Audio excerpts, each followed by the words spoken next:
Hello, you sentient ball of stardust.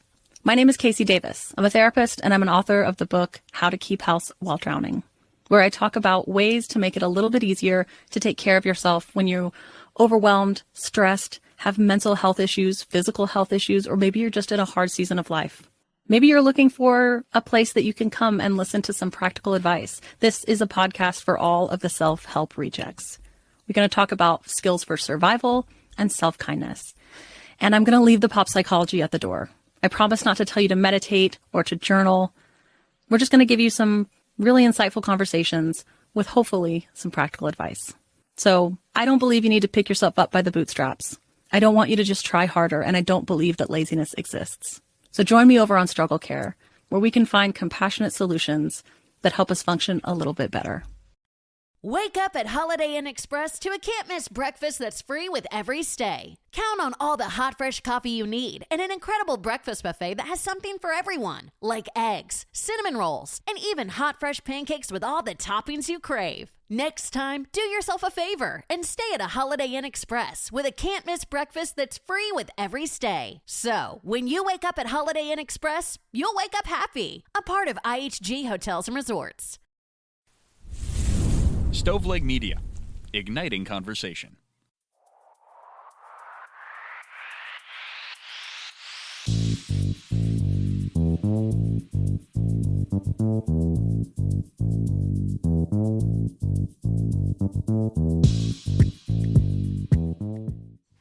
Hey guys, what's poppin'? You're listening to another episode of I've Been Thinking. It's me, your host, Elena Grace, and today we have a special guest. We have Kat Chris with us. She is one of my Instagram friends. We got connected through Florence Given's Instagram, actually, which is awesome. And I brought her on today. I really wanted her to share with us about her businesses and basically just how she lives life on her own terms. So, Kat, say hello. Hi, everyone. Hi, Alana. How are you? I'm wonderful. How are you? Good. I'm so excited to be on here. Oh, I'm so excited to have you here. We've been planning this since like March, and we're just now getting around to it. Exactly. And I love how we met as well. Me too. Like, Florence Given, she's a queen. She is. She is. I did an episode on Women Don't Owe You Pretty a few months ago, and that was one of the things that kind of brought us together. That book. It was. Yeah. Yeah, definitely. Like, I just think when I wake up in the morning, I just love going to her Instagram because it just gives me that boost, like, yep, I don't care what anyone thinks. I'm just gonna get on with my life, and I love that we have this group on WhatsApp with all the other women with businesses that we've just connected through. We met in the comments. Yeah, that's basically how. So yeah, I think it's brilliant. I think so too. Yeah, she has a really awesome community that she's created and that we've kind of created around her, I think. Yeah, she's got all this like little communities that she's in, like in that comment section when she got people to look for their people, like the people that they could connect with. And there's so many groups now thanks to her. So many. There's even, I'm in a plant one. And it's just sharing about plants. It's so cute. Oh, that's so cute. Oh man, well we could turn this into a Florence Given fan episode for sure. Oh my god, yeah, like a Florence Given stan club. Yeah, literally. Oh Lord. Well, I want you to share with us about your story because obviously you and I know each other.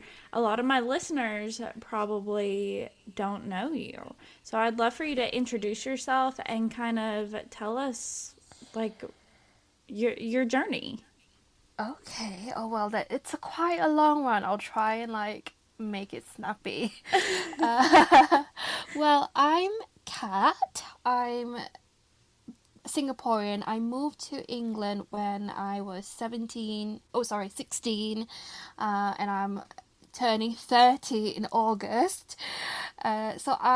Singapore is a very multiracial country, but it is an Asian country, and there's a lot of standards there, and everyone is the same, everyone has to fit this mold. And if you just kind of go against that, you kind of seen as like you've lost your mind.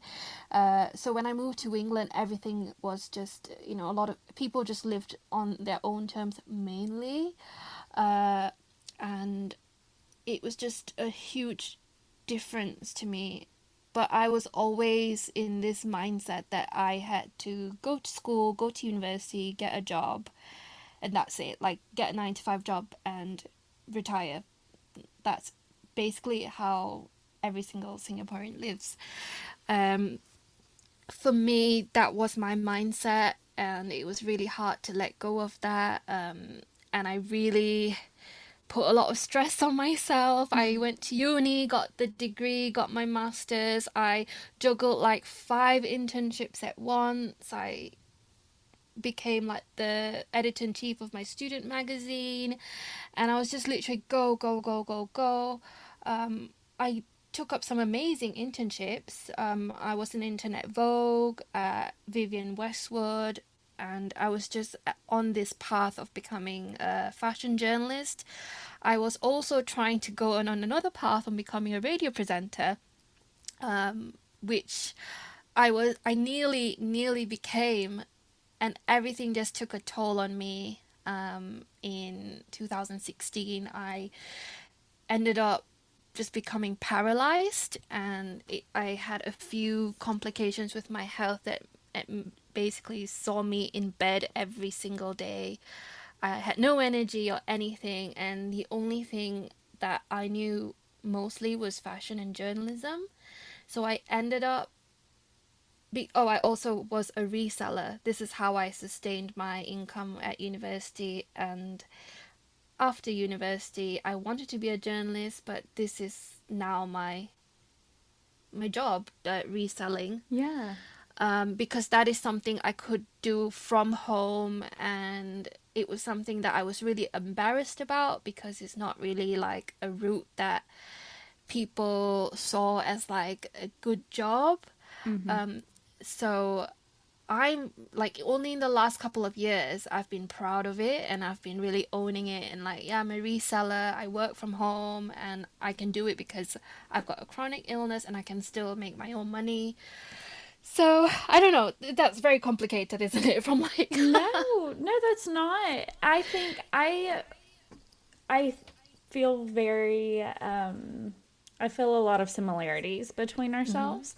Because I always took, and this is nothing like, it's not my parents' fault or anything like that. Like, it was all conscious decisions that I made, but I also came from a situation where basically I was kind of told, like, you need to have the 9-to-5 job, you need to make the safe choices, all of those things. And my parents encourage everything that I put my mind to, but I always wanted to take the safer decision. You know what I'm saying?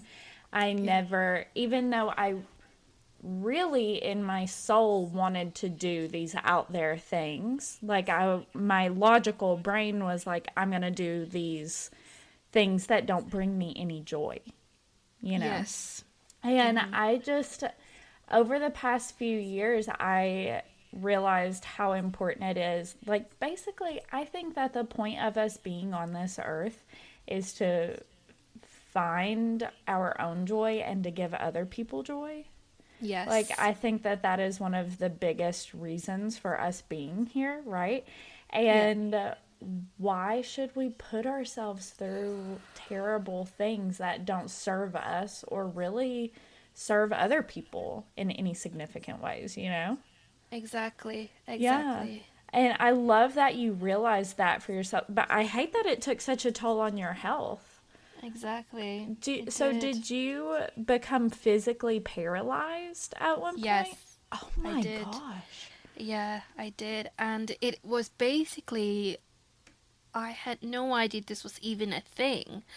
but my body got rid of all the potassium.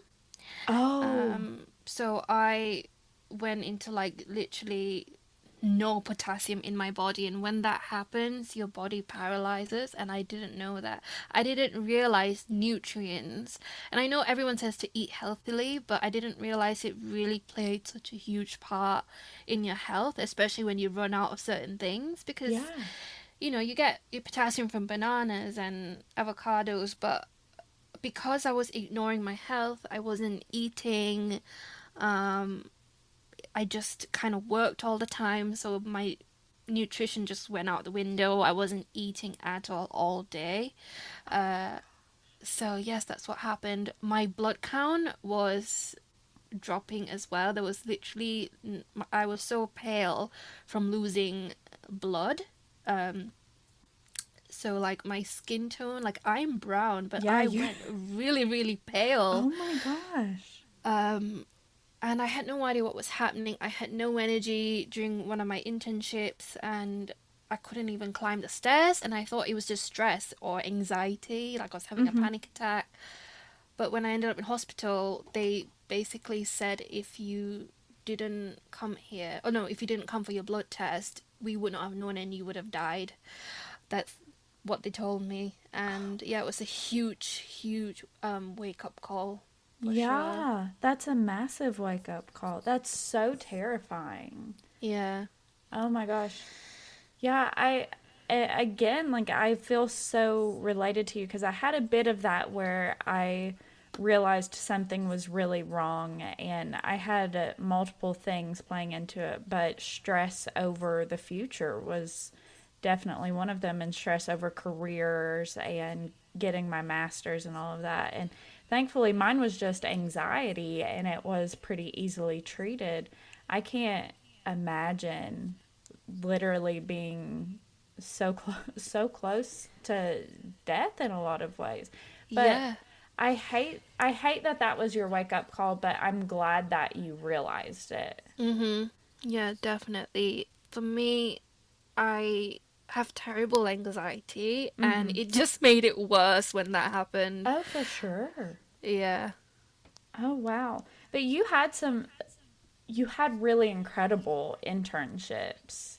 Yeah. And did that make it harder realizing that that wasn't the path you wanted to go down, that you had these incredible opportunities, I guess?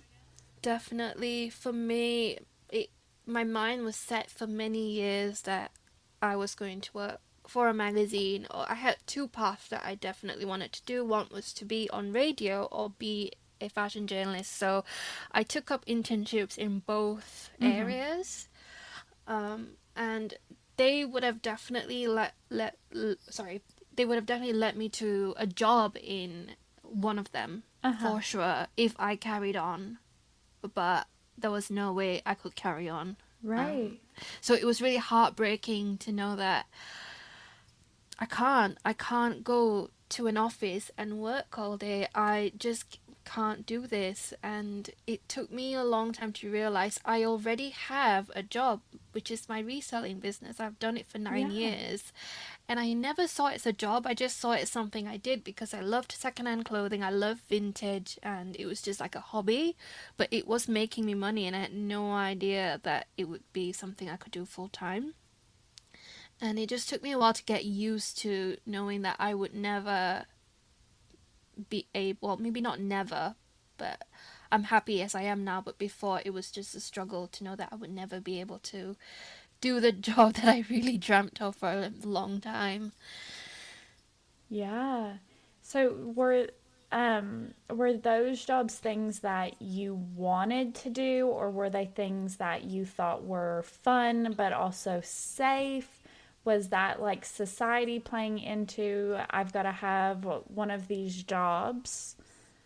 Definitely. So when I decided to become a journalist, it was more because I had to pick something. Right. And I love it. I love journalism. I love writing. I love fashion. I love all of these things. But in terms of having a 9 to 5, that was definitely something that I was conditioned to to do. Like, it was something that everyone is kind of conditioned. It is, And yeah. if you don't, people kind of question you in a way. So it definitely was something that I felt I had to do from a very young age, probably since I was 12 years old, I think, because in Singapore you have to decide what you want to do from that age, really. That's You, so like the scary. Exactly. And that's a whole other thing there, because there is a very high suicide rate in that country for kids, because they're so pressured by exams, by Wow. the career paths and things that they have to pursue, when they don't have to make such a big decision at such a young age. So yeah, it's something that's really been drilled into my mind, and it took me years to get out that mindset, definitely. Yeah, for sure. You chose some really the two fields that you were originally, pressuring yourself, I guess, Yeah. and letting yourself be pressured to go into. Those are creative fields, though, even in the 9 to 5 structure. So, Definitely. yeah, that's really cool, I guess, that I can see how your creativity has been at the forefront of your decisions, no matter what. Yeah. Radio is a really interesting option, though. Like, how did you get into radio? Because I'd love to hear more about that. That's not like a normal, I guess, job dream.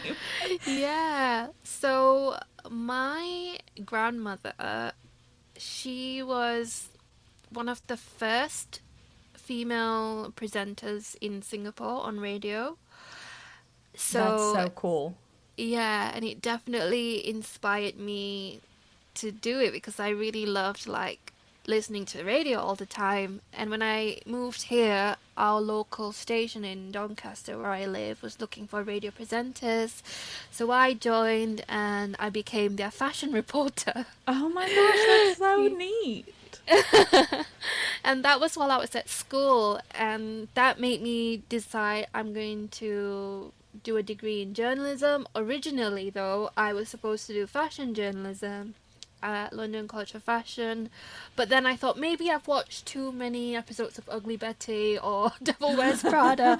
Maybe I'm just not like thinking straight, so I'll just go with journalism and have like a broader, broader education, Right. rather than so like such a niche subject. But turns out I still loved fashion, but I was able to learn radio while at university. I had a brilliant lecturer who is a producer at BBC, and he made sure we were well equipped to become radio presenters or whatever we wanted to be on radio. And I joined the radio station at uni, and then my lecturer referred me to the local station, the local BBC station, and then I became an intern there, and I was helping with the production of their breakfast show on the weekends.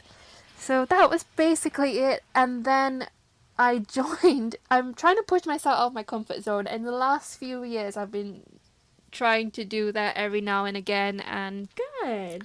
I was really unwell, but I so badly wanted to be a presenter at the time, and I joined a competition, kind of like American Idol, like X Factor. Stop. And yeah, and you like go into the room and you have like judges and you present to them.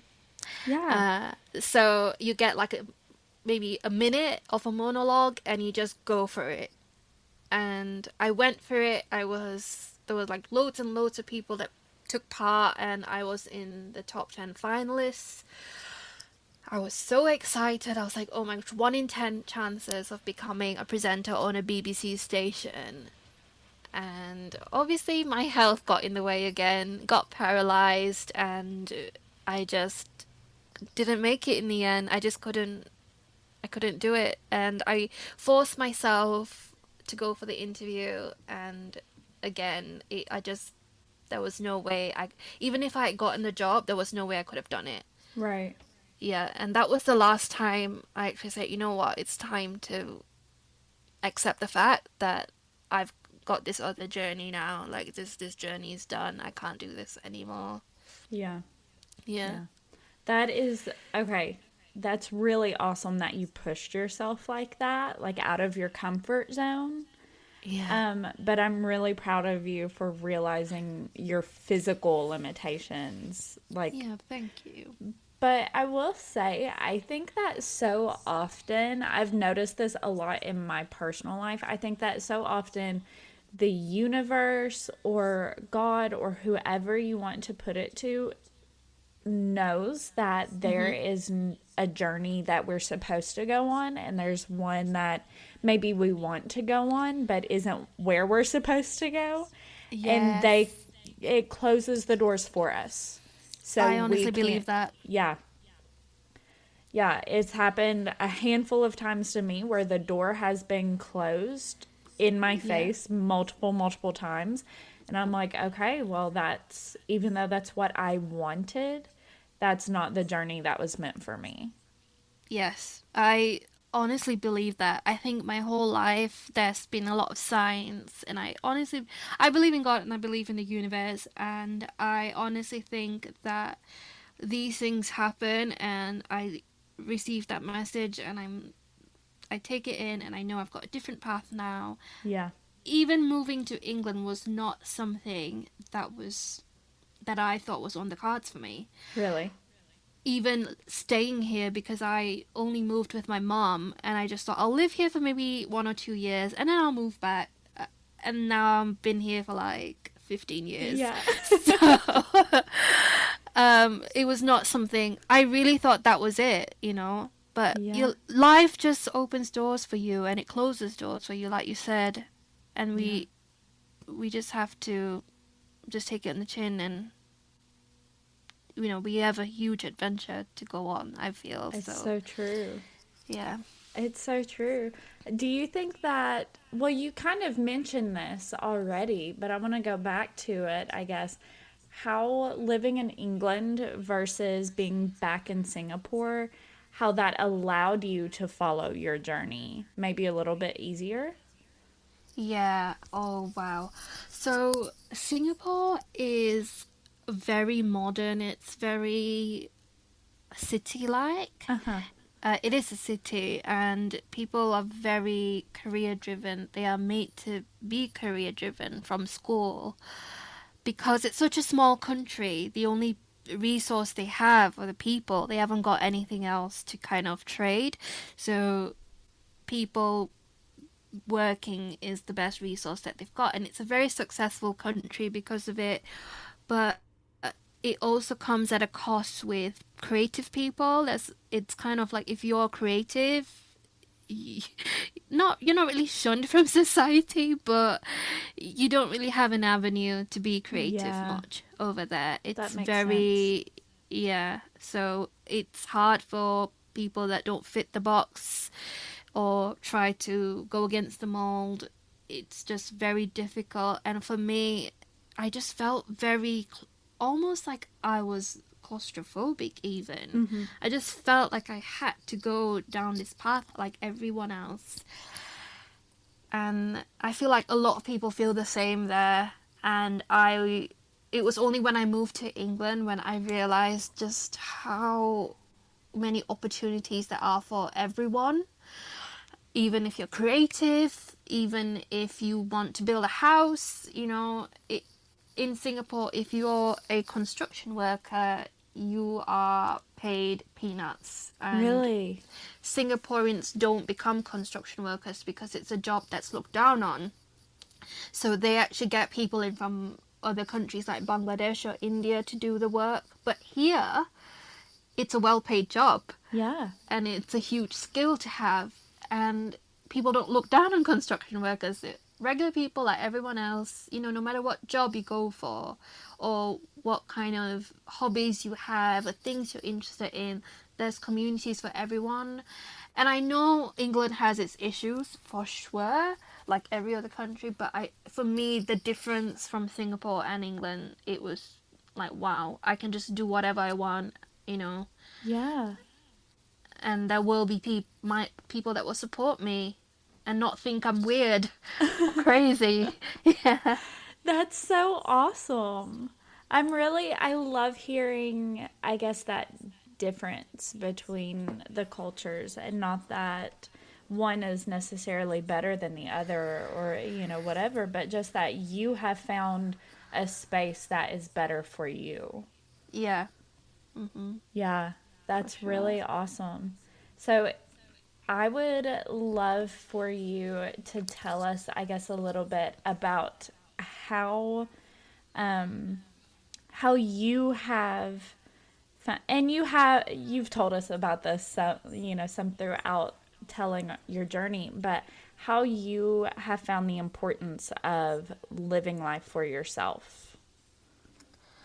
It all really started with when I got ill, I think, because up till then I was just not in the right mindset. I was just kind of go, go, go, and not really taking a step back and even checking on myself because I forgot to eat. Completely forgot that eating is necessary. But I think it was after that where I was just thinking, who am I living for?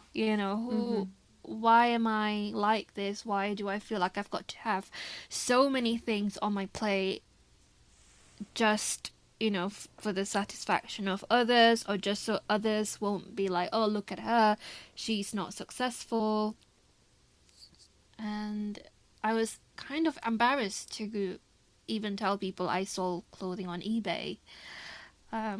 It was not something that I felt would be as impressive of saying, oh, I'm a fashion editor at a magazine, Right. So, and also a lot of people thought that I was going to become a fashion editor. And it was kind of scary for me to even mention this. But then in the last few years, I realized that only I am in charge of my life. And I know that sounds so cheesy and cliche, but it's true. I think you really have to think these other people don't pay your bills. Yeah. They haven't really got an actual say in your life apart from their own opinions. And now I just don't care at all. I mean, even down to my boyfriend of 10 years, because he is white and I am Asian, there's been a lot of comments, like I shouldn't be going out with him because of his Oh, color. I hate So, that. yeah, and I know that there's a lot of judgment on that, and I'm just like, well, I love him and I'll be with whoever I want, whoever it is. Yeah. And now at this point, I don't know if it's age, maybe because I'm turning 30 and I'm just like, I don't care anymore. I just am so proud to be a reseller. I'm so proud that I get to sell clothing that would have ended up in landfill. I'm not ashamed of it. I'm so happy that I get to work from home and I look after myself now. And before, when I wasn't well, I was really thin and I was kind of happy to be thin. I was willing to be ill just so I could be thin, which just doesn't make sense now to me. But now I've gone up like 3 sizes and I really do not care I'm if so I've gone up happy 3 for sizes. you. Oh, thank Because you. it means you're healthy and you're getting the nutrition that you need in this case. Exactly. Yeah. Yeah.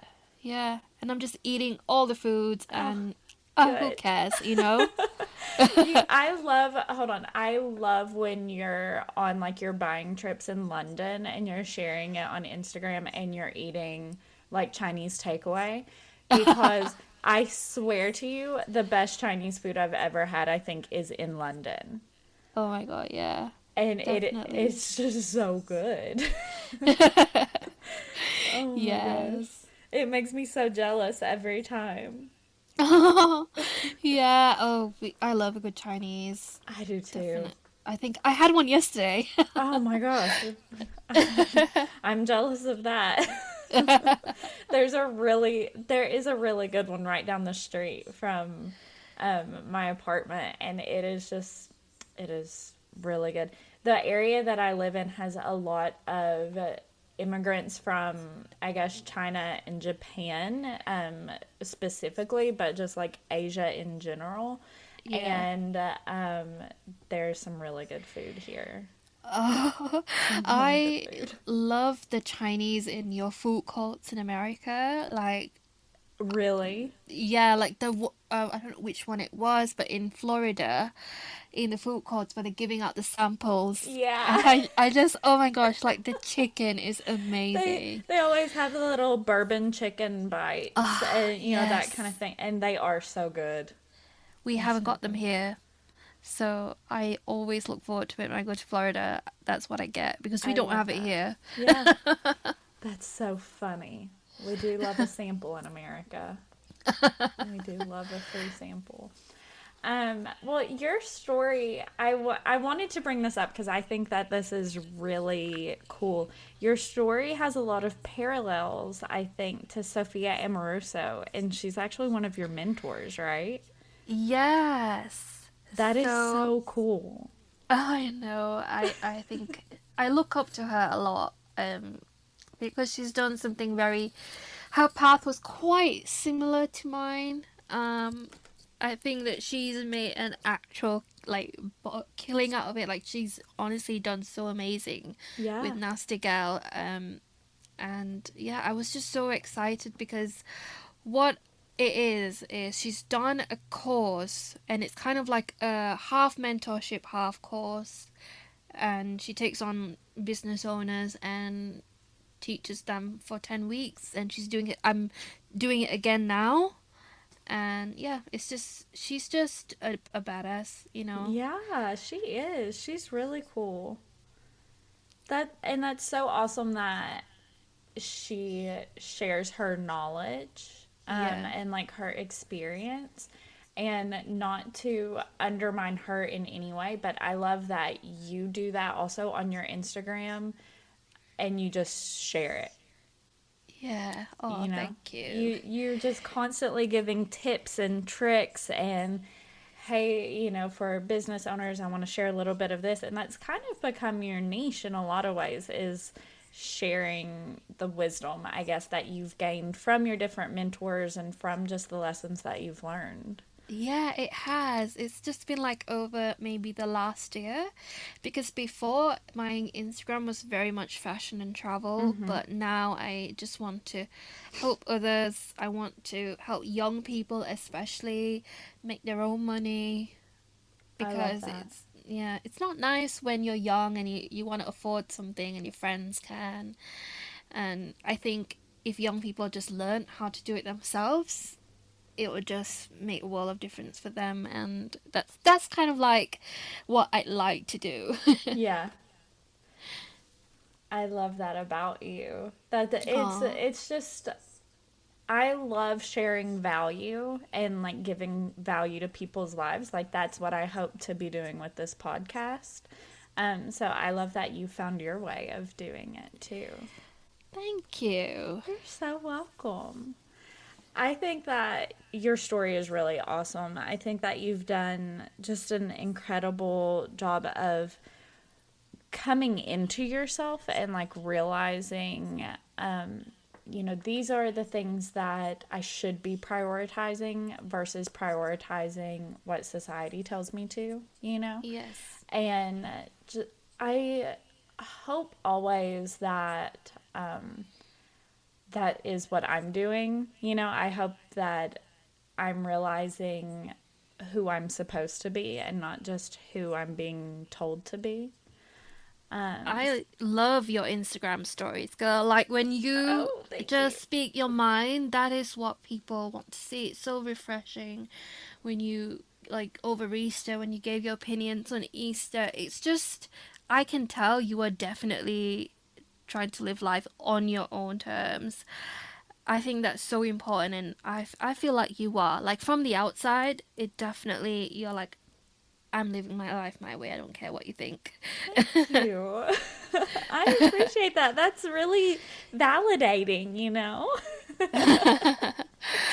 Oh, I love that. Well, I am just so thankful to to have you as a friend and to have been able to have you on here. Thank you for sharing your story with us. Oh, it's been so fun. So fun. We'll have to do this again for sure. Definitely. Yeah. I love your podcast as well. I listened to the one just a while ago with Anna Grace, with Manifestation, and I love that you're talking about that stuff as well, because people kind of think, oh, it's woo-woo stuff, but no, it's Yeah. not. It's Yeah. definitely works. It's definitely important to know, and you're just highlighting a lot of important things that people need to know about. Thank you so much. Isn't Anna Grace Wild also? She's so funny. Yeah, I know. I loved it. I love her. And that was just such a good episode. And so all of these things that I bring on the podcast, I try to, adopt them into my life also. Like adopt those things and these ideas into my own life, because I learned so much from this. And I love learning and I love sharing what I learn with other people, Yeah. Yeah, definitely same. Like energies. We are. We are. We definitely are. Well, why don't you share with the listeners where we can find you, your businesses, all of that good stuff. Sure. So my Instagram is it's cat Chris, and same with TikTok. I share a lot of reselling tips, and I try to be people's hype woman with You their are. businesses. And I do that through Instagram and TikTok. It's cat Chris, and my business is called Bougie People, and it's a business where I buy designer clothing from stores that are getting rid of them, and I sell it on my store and pass on the savings to my customers. We have some amazing, really bougie brands, and that's why it's called Yeah. Bougie People. Really bougie brand. And I also have another one called Hey Do You Speak Fashion, which is pre-loved vintage designer clothing. I love it. I love also your focus on like keeping things out of landfills and stuff like that. I'm all about trying to be more sustainable. I think that's so awesome. I really enjoy it. I really do. Yeah. Oh, well, awesome. I will link those. I do a blog post for every episode of the podcast, so I'll link those in the blog post for today's episode. And then, do you have any resources or anything like that you would like to share that have helped you along your way? I know we've mentioned this, but I cannot recommend Women Don't Owe You Pretty enough. Yeah. Because in terms of living life on your own terms, I think Florence Given has nailed it in trying to help others feel empowered. And I think I owe a lot to her as well, because I don't know her, she doesn't know me, but I feel like when I even read her book or go on her Instagram, it just gives me that boost that I need, that I'm in control of my own life. So I definitely highly, highly recommend her, and I think you do as well. I do. I also want to mention Girl Boss, the book, and I know it's quite a cliche book to read for a lot of people, but if you actually read the book, you see that Sophia has a very, very different sense of approach to business. She's not like your typical male bossy boss. She teaches you how to do it your own way, and if you do things differently, it's completely okay. And you'll find that she's quite the anarchist, if I can even say that. I love that. Yeah, if you like, in the book, she talks about her journey and being a rebel and being a hippie, and she talks about all of that. And I think if people read her book, they'll see that they don't have to do business in such a corporate, I don't know, I feel like I'm slating men a lot, but like male way. Like a traditionally masculine Yes. way. Yeah. Yes. Yeah, no, Yeah. I get exactly what you're saying, because I think that there are so many things in society, like just as a whole, that have been done in quote unquote traditionally masculine ways that could be improved, honestly, by having a little bit of the feminine energy of like empathy or patience or, some of those things thrown into them. Exactly. And I know you just asked me to share about resources, but I just wanted to say, like, we are told to hustle, hustle, hustle all the time, grind, grind, grind, wake up 5 a.m., 4 a.m., and all of that stuff. And you don't have to do that. You can do things your own way as long as you're happy with it. Because if you don't look after yourself, it could cost you your health and your mental health. And we don't want that. No, well, I think that is a resource because you're a perfect example of having proven that point, Yeah, Yeah, exactly. incredible. Well, thank you again so much for everything you've given us. So much good information. Oh, And I I've hope I loved haven't hearing your rambled on. story. No. You didn't ramble any more than I ramble, so don't worry. Oh my gosh. Okay, well, guys, you can find the podcast at I've Been Thinking Pod on Instagram. I changed the TikTok to at I've Been Elena, so I can share podcast stuff and like some of my artwork and stuff like that on there and not feel off-brand. And I've been thinkingpod.com as always for the blog posts. Guys, thank you so much for listening. And again, thank you, Kat, for coming on. Thank you so much. It's been so much fun. I loved it. So much fun. We definitely have to do it again. Yeah, for sure. All right. Well, I'll talk at y'all next week. Have a good time. Bye. Bye.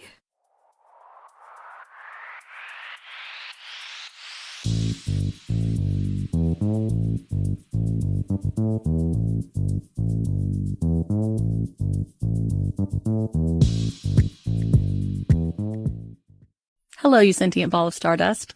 My name is Casey Davis. I'm a therapist and I'm an author of the book How to Keep House While Drowning, where I talk about ways to make it a little bit easier to take care of yourself when you're overwhelmed, stressed, have mental health issues, physical health issues, or maybe you're just in a hard season of life. Maybe you're looking for a place that you can come and listen to some practical advice. This is a podcast for all of the self-help rejects. We're going to talk about skills for survival and self-kindness. And I'm going to leave the pop psychology at the door. I promise not to tell you to meditate or to journal.